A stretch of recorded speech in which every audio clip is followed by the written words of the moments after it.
And for the White Sox, we said the same thing about the Brewers. You're entering must-win territory, and they let one slip away last night, Bo. Well, it may have slipped away, but when you look at the Guardians, they actually took the game. And even that 5-game lead is more like 6 because they won their 10th game against the White Sox last night, so they hold the tiebreaker. Yeah. Yep. So the Guardians is one of those teams that I've said this all year long. They are a very dangerous team. And when you start thinking about roster construction, they put this team together with good intention of understanding their strengths. When you look at the Guardians, they do one thing really well, better than everybody in baseball. They make contact. They have the lowest whiff rate in baseball at 20.8%. And what does that do? It puts pressure on the defense to defend the baseball. And because they keep pressure on the defense, what I love about this team is you don't see a lot of ace swings when they get to 2 strikes. Right. You look at all of these at-bats with 2 strikes. They're looking to get their B swing off and make sure that they're able to put the ball in play. When you start to look at their at-bats, they grind at-bats. They have great strike zone discipline. They do not chase. And because they don't chase, they force the other team to bring the ball into the strike zone. It also creates more run-scoring opportunities for them because of their strike zone discipline. And then you look at their ability to run the bases. They steal bases. They have an 80.6% success rate in stolen bases. They make the pitcher pay close attention to all of the runners that get on base. When you think about their ability to steal bases, it buys batters in the batter's box better pitches to hit because of the base running. When you start to look at their base running, this is one of the best teams in baseball going first to third on singles. That's a catcher running right there. Hedges on a base hit to center field, he goes first to third. When you think about that, they create more run scoring opportunities in their pitchers. What I love about their pitchers, they throw strikes. They throw strikes, they get hitters out with their pitches in the strike zone. So when you start to couple all of that together, you have a team that's sitting in first place because they are a complete ball club. Let's go back to last night. When you look at this, here is a tough at-bat in Hedges. It's a 0-0 game. It's a 3-2 count, a slider off the plate. He just puts contact to the ball, gets a sacrifice fly. They fall behind, but they're able to come back. They tie this game. Here's a base hit to center field. The center fielder lays back on this ball, and what does Ramirez do? He goes first to third and keeps the pressure on the team. Now, the next batter comes up. Instead of it being first and second, it's now first and third. Fly ball to center field. It's a sacrifice fly. They get the extra run. When you look at all of these scenarios, it's what we call championship baseball. And that's why the Guardians are in first place, because they play championship baseball. There's no question about it. And I will tell you this. What are the 2 most important things you need to do to advance in the playoffs? You need to have great starting pitching, and you need to have great situational hitting. And most teams are kind of out-muscling it and out-talenting teams during the course of the season. When you got the Dodgers and those kind of clubs, Houston is a different story. They do a little bit of everything.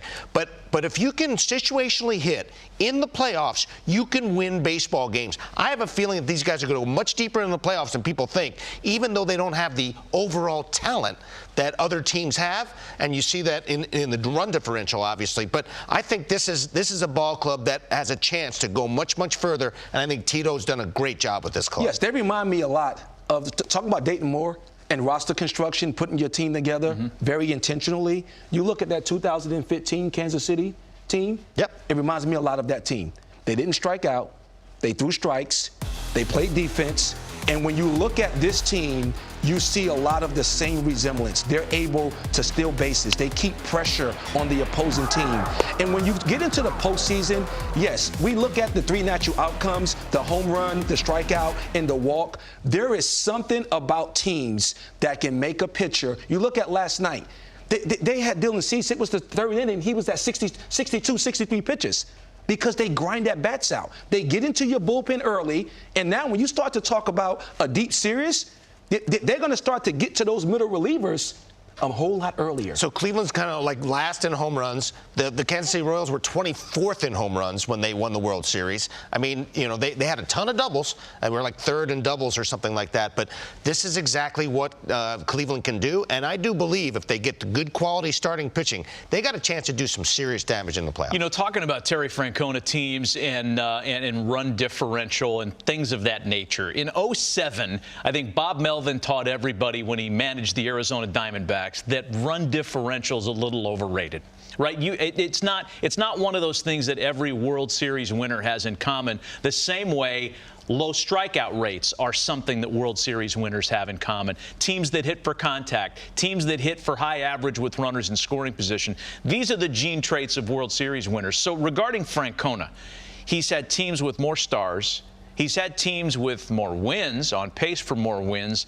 Is this his best personal managerial job? I think it's definitely his best job. When you start to look at their run differential at 69, what happens in these close ball games is, one, the things that don't show up in the box scores.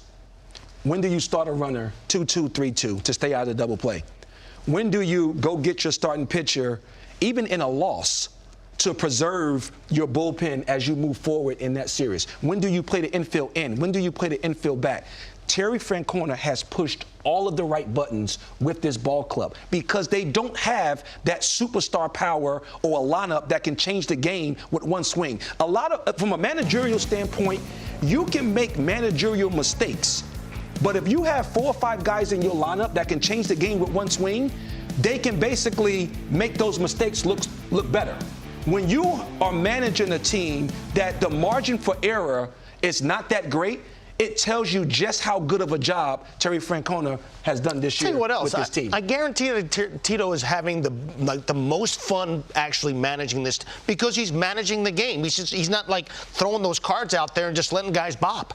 He's actually having to manage the game. He's being a manager of the game, and that's the fun part about baseball. And I guarantee you, after all of these years, this has got to be one of his most fun years this year. He's got the youngest roster in Major League Baseball, too. So, you know, the good part of that is you've got all that youthful enthusiasm. You've got all that complicity and guys that buy into the messaging pretty quickly.